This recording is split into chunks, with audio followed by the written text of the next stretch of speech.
یعنی خوف اور احساس کو ملا کر ایک نیا جملہ بنائیں. جیسے اردو میں کہیں یقیناً تم نے خوف محسوس کیا، تو عربی میں کیا بنے گا؟ یہ تو زبان کے بلاکس کو جوڑنے کا بہترین عمل ہے. اردو کے جملے یقیناً تم نے خوف محسوس کیا کے لیے پچھلے سیکھے ہوئے الفاظ کو ملا کر ہم کہیں گے لقد شعرت بالخوف. لقد شعرت بالخوف. ہم نے لقد یعنی یقیناً کو لیا، پھر شعرت تم نے محسوس کیا لگایا، اور آخر میں بالخوف. واقعی اگر ہم مادے اور ساخت کو سمجھ لیں تو نئے جملے خود بخود بننے لگتے ہیں. بالکل. اور جب ہم کسی کے جذبات کو جان لیتے ہیں تو فطری طور پر ہمارے ذہن میں مزید استفسارات جنم لیتے ہیں، اور یہی چیز ہمیں ہمارے تیسرے اہم پہلو کی طرف لے جاتی ہے: سوالات اور استفسارات. کسی بھی نئی جگہ یا محفل میں سوالات ہی وہ کنجی ہیں جو گفتگو کے دروازے کھولتے ہیں. تو آئیے طلباء کی مشق کے لیے اردو سے عربی کا سفر جاری رکھتے ہیں. سب سے پہلا سوال، جب ہم کسی محفل میں جاتے ہیں تو اردو میں پوچھتے ہیں کیا مناسبت ہے، یعنی یہ تقریب کس خوشی میں ہے. عربی میں کیا مناسبت ہے کے لیے انتہائی سادہ اور مانوس تعبیر ہے مل مناسبہ. اس کے بعد اگر کوئی مہمان آئے اور ہم ذرا بے تکلفی سے پوچھیں تم ہمارے لیے کیا لائے ہو، اردو تم ہمارے لیے کیا لائے ہو کے لیے ہم سوالیہ لفظ ماذا کا استعمال کریں گے. ماذا احضرت لنا. ماذا احضرت لنا. یہاں مجھے ہمیشہ ایک الجھن ہوتی ہے. پچھلے جملے میں ہم نے ما استعمال کیا یعنی ما المناسبت، اور یہاں ماذا جیسے ماذا احضرت. ان دونوں میں آخر کیا فرق ہے؟ دونوں کا مطلب تو کیا ہی ہے. یہ ایک ایسا مقام ہے جہاں اکثر طلاب اٹک جاتے ہیں. اس کا قاعدہ بہت سادہ سا ہے. عموماً جب ہم کسی اسم یعنی ناؤن کے بارے میں سوال کرتے ہیں تو ما لگاتے ہیں، لیکن جب ہم کسی فعل یعنی ورب کے بارے میں پوچھتے ہیں یعنی کوئی کام کیا ہوا ہے تو ہم ماذا لگاتے ہیں.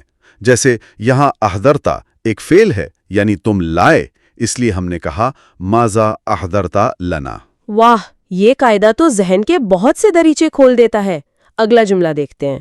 اردو ہم اس کو کیسا پائیں گے؟ اردو ہم اس کو کیسا پائیں گے کی عربی تعبیر ہے کیف نجدہ. کیف نجدہ. یہاں نجدہ کا تعلق شاید موجود یا وجود سے ہے. بالکل. اس کا مادہ واو جیم دال ہے، جس کا مطلب ہے پانا یا حاصل کرنا. اگلا سوال بھی بہت دلچسپ ہے. جب کسی کے ساتھ کوئی حادثہ یا واقعہ پیش آ جائے اور ہم تشویش سے پوچھیں کہ اس کے ساتھ کیا واقعہ ہوا، تو عربی میں کہیں گے ماذا حل بہ. ماذا حل بہ. یہاں مطلب مجھے لفظ حلہ دیکھ کر حلال یا حل کرنے کا گمان ہو رہا تھا. اس کا اصل مفہوم کیا ہے؟ عربی زبان کے محاورات بہت خوبصورت ہیں. حلہ کا مطلب ہوتا ہے کسی چیز کا نازل ہونا، اترنا یا سر پر آ پڑنا. اچھا، سر پر آ پڑنا. جی، تو جب ہم پوچھتے ہیں ماذا حل بہ تو اس کا لفظی مطلب ہوتا ہے اس پر کیا مصیبت اتری یا اس پر کیا گزری. یہ محض کیا ہوا پوچھنے سے کہیں زیادہ گہری اور فکرمند تعبیر ہے. زبان کی یہ باریکیاں ہی تو اسے زندہ رکھتی ہیں. اب گفتگو کو آگے بڑھانے والے کچھ چھوٹے جملے دیکھتے ہیں. اردو میں ہم کہتے ہیں یہ سوال اچھا ہے. اردو یہ سوال اچھا ہے عربی میں بنے گا ھذا سؤال جید. یہ سوال جید ہے، اور اگر پوچھنا ہو تمہارا سوال کیا ہے، اردو تمہارا سوال کیا ہے کے لیے کہیں گے ما ہوا سوالو کا. ما ہوا سوالو کا. اور کسی تیسرے شخص کے بارے میں جاننا ہو جیسے اردو میں اس کے بارے میں کیا ہے، اردو اس کے بارے میں کیا ہے عربی ہوگی ماذا عنہ. ماذا عنہ. اور آخری سوال جو ہم اکثر کسی کام کو شروع کرنے سے پہلے پوچھتے ہیں، اس میں کیا فائدہ ہے، اردو اس میں کیا فائدہ ہے. اس کی عربی طلباء کو فوری یاد ہو جائے گی مل فائدۃ فیہ. مل فائدۃ فیہ. فائدہ کا لفظ تو بالکل وہی ہے. تو یہ تھا ہمارا سوالات کا مرحلہ. ہم نے وقت کے جملے سیکھے، جذبات کا اظہار سیکھا اور سوال پوچھنے کا ہنر بھی جان لیا. اب باری آتی ہے سیدھا ایکشن کی، یعنی عملی میدان کی. بالکل صحیح. اور یہ ہمارا چوتھا مرحلہ ہے، روزمرہ حالات اور افعال. یہ وہ جملے ہیں جو ہم گھروں، دفتروں اور بازاروں میں روزانہ کی بنیاد پر بولتے ہیں. بالکل. اس مرحلے میں عملی رد عمل اور فیصلے شامل ہوتے ہیں. پہلا جملہ دیکھتے ہیں. اردو میں نے اس سے سخت بات کی. عربی میں اس کی تعبیر ہے اسمعتہ کلامن قاسین۔ اسمعتہ کلامن قاسیا۔ یہاں ایک بات سمجھنی ہے، ہم نے یہ کیوں نہیں کہا کہ میں نے اسے کہا، بلکہ لفظ اسمعتہ استعمال ہوا ہے؟ کیوں؟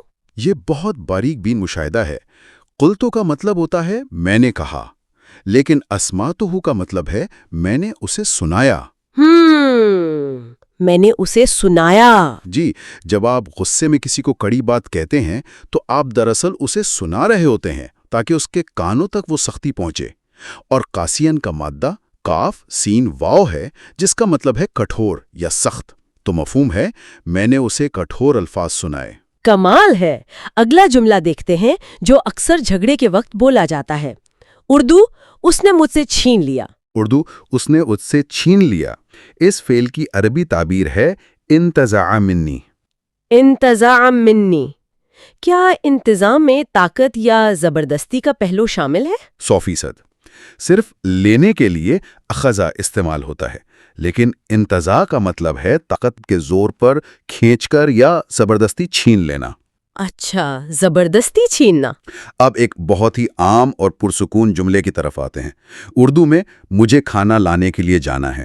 ہاں، یہ تو بہت بولا جاتا ہے۔ اردو مجھے کھانا لانے کے لیے جانا ہے، عربی میں یہ روزمرہ کا جملہ یوں ادا ہوگا علی الذہاب لاحضار الطعام۔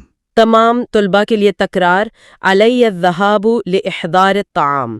اس جملے کا آغاز علیہ سے ہوا ہے، جس کا مطلب ہے مجھ پر، یعنی مجھ پر لازم ہے کہ میں کھانا لانے جاؤں۔ بالکل درست۔ اب فرض کریں آپ کسی دوست کے ساتھ ہیں اور اسے لفٹ کی پیشکش کر رہے ہیں۔ اردو میں کہتے ہیں کیا تم چاہتے ہو کہ میں تمہیں مرکز پہنچاؤں؟ اس کی پیشکش کیسے ہوگی؟ اردو کیا تم چاہتے ہو کہ میں تمہیں مرکز پہنچاؤں؟ عربی میں یہ پیشکش یوں ہوگی هل تريد ان اوصلکم الی المرکز؟ هل تريد ان اوصلکم الی المرکز؟ یہاں اوصلکم کا تعلق وصول کرنے سے ہے یا وصل یعنی ملانے سے ہے؟ اس کا تعلق وصل سے ہے، یعنی کسی کو اس کی منزل سے ملا دینا یا پہنچا دینا۔ اب کسی ناخوشگوار صورتحال پر رد عمل دیتے ہیں۔ اردو یہ بہت برا ہے۔ یہ تو بہت آسان لگ رہا ہے۔ اردو یہ بہت برا ہے۔ عربی میں انتہائی جامع ہیں، ھذا سیئ جداً۔ تکرار کرتے ہیں، ھذا سیئ جداً۔ اور اس مرحلے کا آخری جملہ جب ہم بحث کو سمیٹنا چاہتے ہیں اور تنگ آ کر کہتے ہیں اردو میں زیادہ مشکلات نہیں چاہتا ہوں۔ اردو میں زیادہ مشکلات نہیں چاہتا ہوں کہ عربی ہوگی لا اريد مزیداً من المشاکل۔ لا اريد مزیداً من المشاکل۔ اردو میں ہم مشکلات کہتے ہیں، عربی میں مشاکل۔ یہ تو بغیر کسی محنت کے یاد ہو گیا۔ جی بالکل۔ اب جب ہم عملی گفتگو میں ہوتے ہیں تو ہمارے پاس اتنا وقت نہیں ہوتا کہ پورے جملے کا ترجمہ سوچیں۔ کیا عربی جملوں کی ساخت میں کوئی ایسی نشانی ہوتی ہے کہ ہم پہلا یا دوسرا لفظ سن کر ہی فوراً پہچان لیں کہ یہ کوئی استفسار ہے یا یہ کسی کا اندرونی جذبہ یا احساس ہے؟ یہ ایک نہایت شاندار اور تجزیاتی سوال ہے، اور در حقیقت ہمارے تدریسی مواد کا آخری حصہ اسی تقابل پر مبنی ہے، یعنی ساخت کا تجزیہ، سوال بمقابلہ احساس۔